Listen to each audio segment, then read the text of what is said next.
ਪਰ ਇੱਕ ਨਵੀਂ ਖਬਰ ਆ ਰਹੀ ਆ, ਕਹਿੰਦੇ ਕਿ ਜਿਨ੍ਹਾਂ ਨਾਵਾਂ ਦੇ ਨਾਲ ਸਿੰਘ ਤੇ ਕੌਰ ਨਹੀਂ ਲੱਗਿਆ, ਉਹ ਵੀ ਐਸਜੀਪੀਸੀ ਦੇ ਵੋਟਰ ਨੇ ਜੀ, ਸ਼੍ਰੋਮਣੀ ਗੁਰਦੁਆਰਾ ਪ੍ਰਬੰਧਕ ਕਮੇਟੀ ਦੇ ਵੋਟਰ ਨੇ।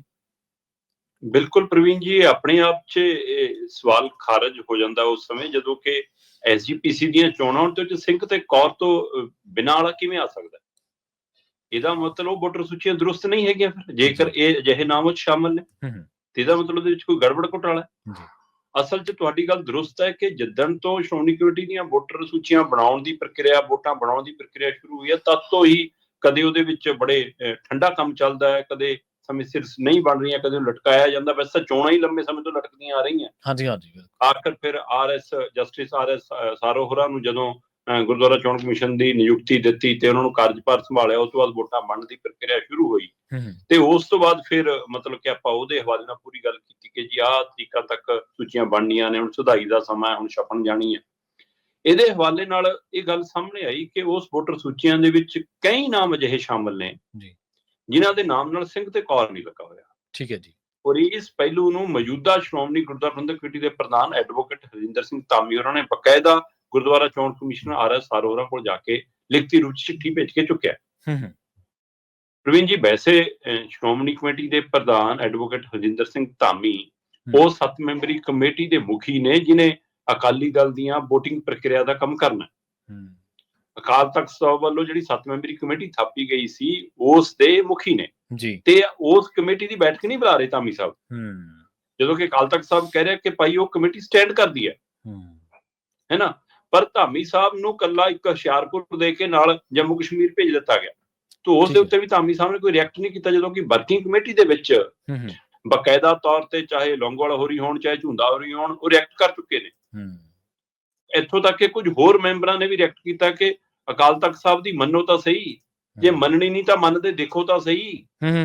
ਪਰ ਇਹ ਸਭ ਦੇ ਦਰਮਿਆਨ ਇਆਲੀ ਨੂੰ ਵੀ ਰੱਖਿਆ ਗਿਆ ਜੀ ਤੁਹਾਨੂੰ ਰਾਜਸਥਾਨ ਭੇਜਦੇ ਆ ਤੇ ਇਆਲੀ ਨੇ ਟਵੀਟ ਕਰਤਾ ਕਿ ਜੀ ਆਪਣੇ ਸੋਸ਼ਲ ਮੀਡੀਆ ਤੇ ਪਾਤਾ, ਅਕਾਲ ਤਖਤ ਮਹਾਨ ਹੈ, ਸਿੱਖ ਪੰਥ ਦੀ ਸ਼ਾਨ ਹੈ, ਹਰ ਸਿੱਖ ਲਈ ਮੀਰੀ ਪੀਰੀ ਦੇ ਮਾਲਕ 6ਵੇਂ ਪਾਤਸ਼ਾਹ ਸ਼੍ਰੀ ਗੁਰੂ ਹਰਗੋਬਿੰਦ ਸਾਹਿਬ ਜੀ ਦਾ ਪਵਿੱਤਰ ਅਸਥਾਨ ਸ਼੍ਰੀ ਅਕਾਲ ਤਖਤ ਸਰਵਉੱਚ ਹੈ ਅਤੇ ਮੈਂ ਪੂਰਨ ਤੌਰ ਤੇ ਸ਼੍ਰੀ ਅਕਾਲ ਤਖਤ ਸਾਹਿਬ ਨੂੰ ਸਮਰਪਿਤ ਹਾਂ। 2 ਦਸੰਬਰ 2024 ਨੂੰ ਸ਼੍ਰੀ ਅਕਾਲ ਤਖਤ ਸਾਹਿਬ ਜੀ ਦੀ ਫਸੀਲ ਤੋਂ ਜਥੇਦਾਰ ਸਾਹਿਬਾਨ ਜੋ ਹੁਕਮਨਾਮਾ ਸੁਣਾਇਆ ਗਿਆ ਸੀ ਉਹ ਇੰਨ ਬਿੰਨ ਲਾਗੂ ਹੋਣਾ ਚਾਹੀਦਾ ਹੈ ਅਤੇ ਦਾਸ ਨੂੰ ਜੋ 7 ਮੈਂਬਰੀ ਕਮੇਟੀ ਵਿੱਚ ਮੈਂਬਰ ਬਣਾਇਆ ਗਿਆ ਸੀ ਉਸ ਲਈ ਅਸੀਂ ਸਿੰਘ ਸਾਹਿਬ ਜਥੇਦਾਰ ਜੀ ਦਾ ਤਹਿ ਦਿਲੋਂ ਧੰਨਵਾਦ ਕਰਦੇ ਹਾਂ। ਲੇਕਿਨ 2 ਦਿਨ ਪਹਿਲਾਂ ਸ਼੍ਰੋਮਣੀ ਅਕਾਲੀ ਦਲ ਦੀ ਵਰਕਿੰਗ ਕਮੇਟੀ ਵੱਲੋਂ ਦਾਸ ਦੀ ਡਿਊਟੀ ਰਾਜਸਥਾਨ ਭਰਤੀ ਲਈ ਲਾਈ ਗਈ ਹੈ। ਉਸ ਬਾਰੇ ਅਸੀਂ ਜਥੇਦਾਰ ਸਾਹਿਬ ਜੀ ਦੇ ਆਦੇਸ਼ ਹਾਸਲ ਕਰਕੇ ਜੋ ਹੁਕਮ ਸਾਨੂੰ ਜਥੇਦਾਰ ਸਾਹਿਬ ਵੱਲੋਂ ਹੋਏਗਾ ਉਸ ਨੂੰ ਅਸੀਂ ਪੂਰਨ ਤੌਰ ਤੇ ਪਾਲਣਾ ਕਰਾਂਗੇ। ਵਾਹਿਗੁਰੂ ਜੀ ਕਾ ਖਾਲਸਾ, ਵਾਹਿਗੁਰੂ ਜੀ ਕੀ ਫਤਿਹ। ਮਤਲਬ ਇਆਲੀ ਨੇ ਵੀ ਕਹਿਤਾ ਕਿ ਬਈ ਉੱਥੋਂ ਸਾਨੂੰ ਦਿਸ਼ਾ ਨਿਰਦੇਸ਼ 7 ਮੈਂਬਰੀ ਕਮੇਟੀ 'ਚ ਮਿਲੇ ਨੇ ਪਰ ਇੱਥੇ ਮੈਨੂੰ ਕੱਲੇ ਰਾਜਸਥਾਨ ਲਈ ਭੇਜਤਾ ਜੀ। ਜਥੇਦਾਰ ਸਾਹਿਬ ਕਹਿਣਗੇ ਮੈਂ ਰਾਜਸਥਾਨ ਚਲਾ ਜਾਊਂਗਾ ਭਾਈ। ਇਹਦਾ ਮਤਲਬ ਉਹ ਵੀ ਇਹੀ ਇਸ਼ਾਰਾ ਕਰਨ ਕਿ ਭਾਈ ਅਕਾਲ ਤਖਤ ਸਾਹਿਬ ਦੀ ਮੰਨੋ, ਉਹਦੇ ਅਨੁਸਾਰ ਕਿਉਂ ਨਹੀਂ ਚੱਲ ਰਹੇ।